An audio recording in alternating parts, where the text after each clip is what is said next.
来，我们来姨妈，我们要去的是 Airbnb， 要自己准备吃的东西。每次逛韩国超市都有种回到育婴时期在韩国的生活。好，那饭有，寿司有，怎么可以忘记零食还有酒呢？这样喝过蛮好喝的。那个品牌不错。我们在这边等呢。我们店的 Airbnb 只有这个路，感觉蛮危险。经过一波好几周，我们终于 check in 了这次的 Airbnb。第一件事情就是来洗衣服，再来赶紧准备晚餐。洗菜的同时还要管秩序。可能新环境，两个孩子太兴奋。好吵！娘爸，你为什么这么大声？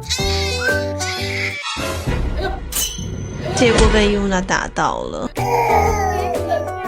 等真的坐下来的时候，已经将近晚上9点。镜头里很疗愈，镜头外的桌面完全是灾后现场。你怎么又换个地方做家事？